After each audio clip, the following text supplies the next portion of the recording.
Ben, my boyfriend, 23, and I, 22, have been dating for 4 years. He is sometimes a little weird, but he's a kind and lovely man. A little shy, timid, and quiet. He has anxiety and gets nervous around people. He does certain things that might appear weird. He's just a little closed off. With me, he's open, and we can tell each other everything. If something is bothering us, we talk and explain what's on our minds. But recently, he's been acting weird towards my sister, 20. He does not want to be around her. He walks the other way when he sees her and makes no eye contact. He literally cannot be in her presence. It's gotten so bad that he drives away when he sees a car that looks like hers. He wasn't telling me what was bothering him, which had been going on for months. I just wanted to know what was going on. I asked my sister what had happened between them. She said that nothing happened and that he was just weird. So I kept asking him to tell me what was going on. He refused until I asked him again last week. He broke down and told me that my sister has been harassing and bullying him for a while. He told me that she's been calling him names, knocking things out of his hand, supposedly putting her hands on him, and a lot worse than I can say here. Supposedly. It was hard to believe that my sister would do something so awful. She's honestly an angel and would not do something so terrible. She's 5'2", and my boyfriend is over 6 feet and muscular. It's kind of hard to believe she could have done those things. I confronted my sister about these incidents. She, of course, denied all of these things. She just told me he's unusual and has always been like that, but I've been too blind to notice. She said that he's lying and explained that we're sisters, and I should stand by her, not let some man come between sisterhood. So I feel a little conflicted because I don't know who to believe. I told my best friend, who my boyfriend has also known since childhood, about everything. She already knew and told me that my sister definitely did those things because she's always been like that. I was flabbergasted and told my BFF that my sister is literally an angel and the sweetest person. She said, "Oh no, she's only like that in front of you. To everyone else, she's a damn witch and the vilest person in existence." I really cannot fathom that she would do that. I just explained that I didn't know who to believe, and maybe they should explain or talk it out in front of me. She said she would unfriend me immediately if I let my sister anywhere near him again, and that I should stop choosing my sister over my significant other. She hung up after that. Like what? I'm not choosing my sister over him. I also don't think it's wrong to talk things through. I don't know who's telling the truth, and I need to hear both sides. I don't think that's wrong. Am I the idiot if I do? 2 significant people in your life have verified allegations of your sister's actions. While I understand that family is everything, mentally please consider the possibility that your sister does not have your best intentions at heart and has a never-ending get-out-of-jail-free card, and she knows it. You are the idiot if you try to force your boyfriend into more harassment. Your best friend is willing to end your friendship over this. Take it seriously. It sounds like you don't know your sister at all. It's obvious why your boyfriend didn't tell you without you nagging him about it. He knew you wouldn't believe him. You think your sister's an angel who can do no wrong, despite multiple people telling you otherwise. Abusive people are very good at faking being perfect and sweet to convince others that their victims are lying. I bet if you talk to a few other people who know your sister, you'd learn she's not as perfect as you think. You are the idiot, and you're the one blind here, but not about your boyfriend. You're sure she couldn't because she's an angel? No. What she is a manipulative, two-faced witch who has had you under her thumb and dancing to her tune for who knows how long. You should not have your boyfriend talk things through with your sister. Instead, try a therapist or the police. Consider yourself lucky both of them haven't walked out on you already because of your BS. Because if I were either of them, pulling the stunt you just did, I would have been out so fast your head would spin. I, 23, female, moved in with my in-laws a little over a year ago after getting married. I have a sister-in-law, a young teen, my mother-in-law, and their maid. My mother-in-law finds it shameful to discuss menstrual cycles or anything period-related. We argued when I called my husband to tell him I ran out of pads, and she saw him enter the house with a bag of them. Apparently, he shouldn't even know what they are, let alone be purchasing them for me. Sister-in-law started her cycle shortly after I moved in. Over the past 9 months, I realized that there were none left every time I needed my stuff. I realized everyone else was using my pads instead of buying their own. I spoke to the other women in the house and explained that I appreciated that they might get caught short. But if they could replace the stuff or at least tell me they had run low, I would have some. Every 3 weeks, it's the same thing. I never have pads, even though I had them stacked up. So I bought a mini storage locker and put it in my ensuite bathroom, and I have the only key. This is also where the pads were anyway, so basically, they were rifling through our bedroom frequently to access them. Sister-in-law found out the hard way and tattled to my mother-in-law, who went off on me for being self-centered and unsympathetic. I told her I was tired of being taken advantage of, and if she was so worried about her daughter, then she should take steps to provide for her. She dragged my husband into it and said she would throw me out if I didn't apologize for my comments and actions. He reminded her that we move out in 2 months anyway, and that if she wanted me out, we would gladly leave early. She backed down, but there was tension between the in-laws, husband, and me, with them giving us the silent treatment. Maybe I should not have locked my pads away? Wait, so it's shameful for your husband to buy you pads, but it isn't shameful for your mother-in-law to throw a fit and involve her son in the feminine hygiene drama? Irony. You are not the idiot, OP.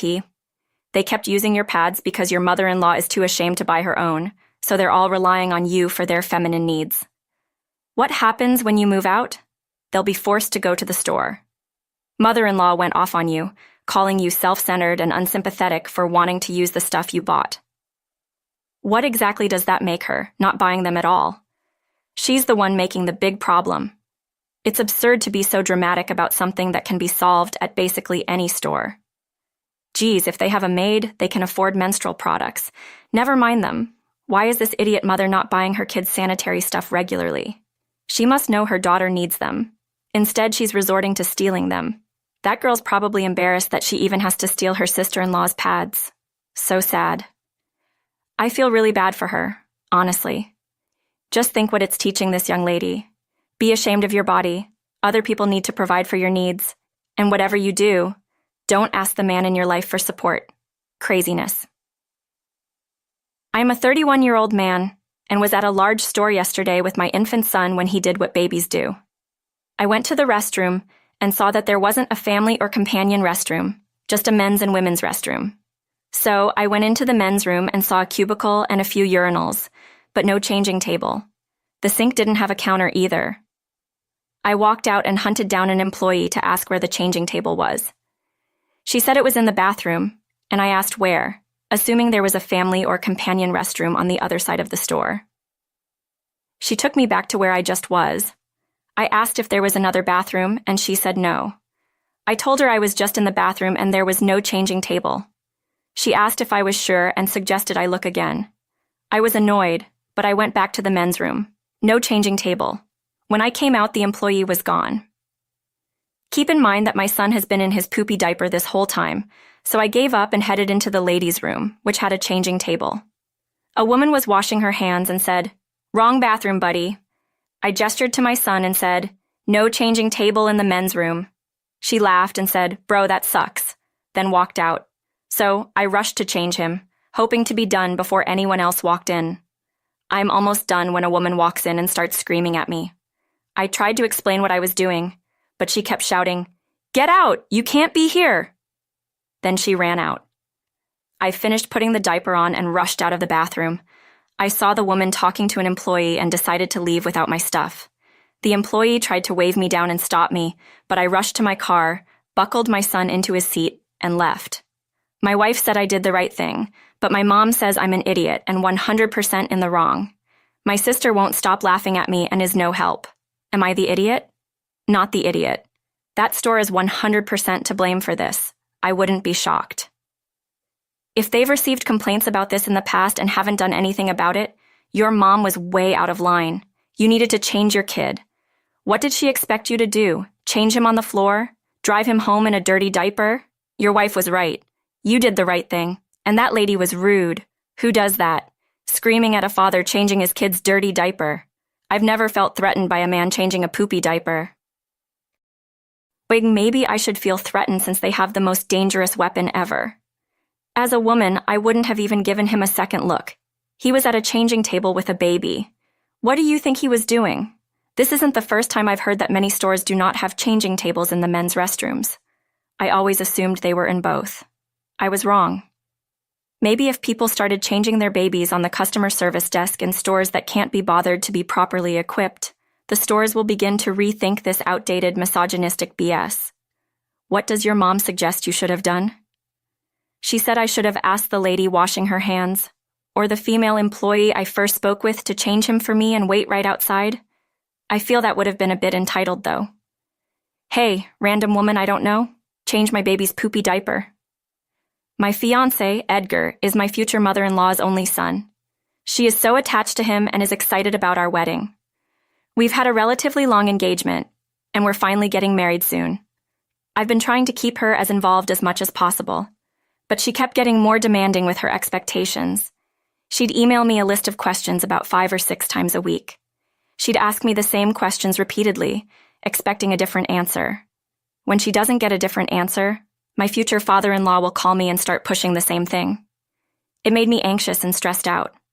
Edgar says that she just wants to ensure the wedding is flawless, and felt like some of the choices I made during wedding planning were poor. She went to our former wedding coordinator, bombarded her with tons of questions, and even called her many times trying to change things we had already picked, saying all choices made were based on zero experience and were wrong. She even pretended to be me at some point. This caused a huge fight between us, and I ended up starting all over with a new wedding coordinator and completely cutting mother-in-law out of the wedding planning process. Mother-in-law lashed out at me for it, and Edgar said that I was too hard on his mom. Last week, I found out that he went against my wishes and gave his mom our wedding coordinator's contact info, and his mom found out about all our plans. So I blew up at him and told him he violated my boundaries and betrayed my trust. He said it was no big deal, and that his mom genuinely means no harm, even if she and I don't agree most of the time. We had an argument, and I went to stay with my dad for a few days. Edgar kept texting, saying I was overreacting and was too hard on him and his mom. Am I overreacting? Note: she isn't contributing anything to the wedding except her input and experience. My dad is the one paying for the wedding. He never tried to give an opinion or suggest anything regarding the wedding. He just told me to have the wedding as I had always envisioned it, not the idiot.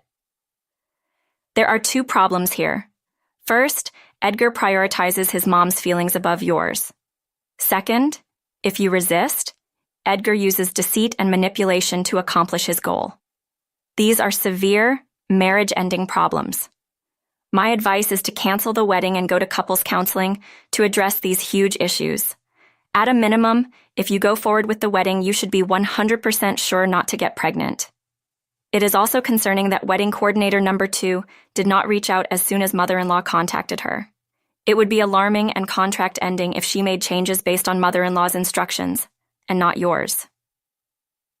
You have a serious situation here. However, don't discount it as wedding craziness if you want to avoid a decade of similar experiences. Welcome to your new life, OP. Expect her to help organize every aspect of her son's life in the future. If you're lucky, you might get to have some small bit of input as a concession, but it looks as if you are marrying 2 people. You're officially on notice. He will prioritize his mother over you, always. He's dismissive of your boundaries and your feelings. Before you commit to that life, sit down and think about all the huge decisions that come up in the course of a marriage. Ones where you know your own wishes about your own life would be disregarded. Your children's birth, their health care, their education, financial issues like who works, whose career gets prioritized, major purchases, budgets, and it's only going to get more complicated because mother-in-law knows best. I lost my only son 11 years ago. He had 2 children who were toddlers at that time. My grandchildren's mother quickly moved on and attempted to cut contact with my husband and me. We went to court and were awarded grandparents' visitation rights, which made the kid's mother and her husband very unhappy. Immediately upon the start of our court-ordered time with our grandchildren, their mother insisted we include her husband's 2 children of the same age. We did not. It has been a constant tension between us, but her stepchildren are not part of our family. I do not see them as anything but strangers' children. We feel the same about the other children she has biologically. They're not our family. Our 2 grandchildren are. We are allowed to take the children for a week in the summer every year for vacation. This year, we took them on an enjoyable trip to a more advanced water park that they'd always wanted to go to, and then we brought them to our old home, where we raised their dad. It was a lovely trip, very meaningful. The kids had fun. When we all got back, the kids' mom and her husband complained that we took them on such an extravagant trip and didn't attempt to include the other children. My older grandchild mentioned tension in the home after their return and said that the half-siblings were upset about missing out on something fun. I acknowledge these are children, so I wanted to see if people believed my husband and I are wrong in this dispute. I will also add, for anyone who feels it's relevant, that we are in no way involved in the lives of these other children. We do not include them in our family, nor do we buy them anything for any occasion. Our grandchildren have never expressed the desire to include them with us either. Not the idiot. You're the grandparents of your son's children, and you had to have a legal battle to have even a little bit of access to them to maintain the relationship. Of course, you'd want to protect that time so you can focus as much on them as possible without having other kids who aren't related to you. Their mom is being unreasonable and inappropriate. You aren't legally or socially obligated to play granny with anyone else's kids, regardless of their connection to your grandkids. Mom is probably looking for free childcare for the week. The biggest idiot here is the mother who's feeding BS to her stepkids that they should be included. It's not your problem that they're envious of their step-siblings. If you have a will or something similar where you pass inheritance money to your grandchildren, make sure it's ironclad where the mother can't get her hands on it. You are the idiot, in my opinion, because I think you're leaving a lot out of your story. We don't know your grandchildren's mother and stepfather's side of the story, and you're really painting them in a very bad light. I mean, why would she ever try to cut you out from your grandchildren? There must be a reason. Also, the way you say the other two children are strangers to you is disgusting. You should be willing to welcome these additional children into the fold if you have the means. Everyone needs some family therapy.